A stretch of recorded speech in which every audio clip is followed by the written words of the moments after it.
قرآن مجید کا سورہ نمبر 93 سورہ ضحیٰ۔ سورہ ضحیٰ کے متعلق چند مختصر نکات تلاوت و ترجمے کے ساتھ۔ بسم اللہ الرحمن الرحیم۔ سورہ ضحیٰ موجودہ ترتیب کے اعتبار سے قرآن مجید کا سورہ نمبر 93 اور ترتیب نزول کے لحاظ سے سورہ نمبر 11 ہے۔ یہ سورہ مکہ مکرمہ میں نازل ہوا۔ اس سورے کی پہلی آیت کی مناسبت سے اسے سورہ ضحیٰ کہا گیا ہے۔ ضحیٰ عربی میں چاشت یعنی سورج کے طلوع ہونے کے بعد چڑھے کے وقت کو کہا جاتا ہے۔ سورہ ضحیٰ اور سورہ الم نشرح کی خاص بات یہ ہے کہ یہ دونوں سورے نماز میں ایک ہی سورہ شمار ہوتے ہیں، یعنی اگر کوئی شخص نماز میں ان میں سے کسی ایک سورے کو پڑھے گا تو دوسرا سورہ بھی ساتھ پڑھنا ضروری ہے۔ آیت نمبر 6 میں رسول خدا صلی اللہ علیہ وآلہ وسلم کو ایام یتیمی میں پناہ دینے کا ذکر ہے، اور اللہ تعالی نے اس پناہ کو اپنی ذات سے منسوب کیا ہے، اور یہ پناہ 6 سال تک آپ صلی اللہ علیہ وآلہ وسلم کی والدہ ماجدہ حضرت آمنہ علیہ السلام، 8 سال تک آپ صلی اللہ علیہ وآلہ وسلم کے دادا حضرت عبد المطلب علیہ السلام، اور اس کے بعد حضرت ابو طالب علیہ السلام کے ذریعے فراہم کی۔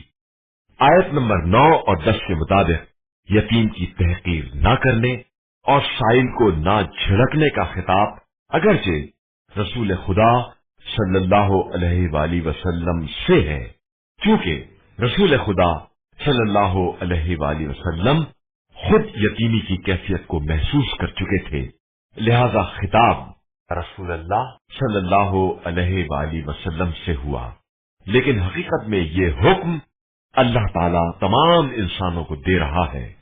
جو شخص اس سورے کی تلاوت کرے گا قیامت کے دن اسے رسول خدا صلی اللہ علیہ وآلہ وسلم کی شفاعت نصیب ہوگی۔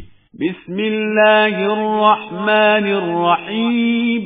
شروع نام سے اللہ کے جو بڑا مہربان نہایت رحم کرنے والا ہے۔ والضحى، قسم ہے ایک پہر چڑھے دن کی، واللیل اذا سجا، اور قسم ہے رات کی جب وہ چیزوں کی پردہ پوشی کر لے۔ ما ودعك ربك وما قلى، تمہارے پروردگار نے نہ تم کو چھوڑا ہے اور نہ تم سے ناراض ہوا ہے۔ وللآخرة خير لك من الأولى، اور آخرت تمہارے لیے دنیا سے کہیں زیادہ بہتر ہے۔ ولسوف يعطيك ربك فترضى، اور ان قریب تمہارا پروردگار تمہیں اس قدر عطا کر دے گا کہ خوش ہو جاؤ۔ ألم يجدك يتيما فآوى، کیا اس نے تم کو یتیم پا کر پناہ نہیں دی ہے؟ ووجدك ضالا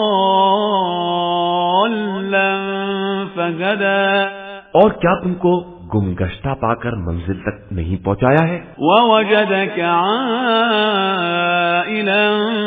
فأغنى، اور تم کو تنگ دست پا کر غنی نہیں بنایا ہے؟ فأما اليتيم فلا تقهر، لہذا اب تم یتیم پر قہر نہ کرنا، وأما السائل فلا تنهر، اور سائل کو جھڑک مت دینا، وأما بنعمت ربك فحدث، اور اپنے پروردگار کی نعمتوں کو برابر بیان کرتے رہنا۔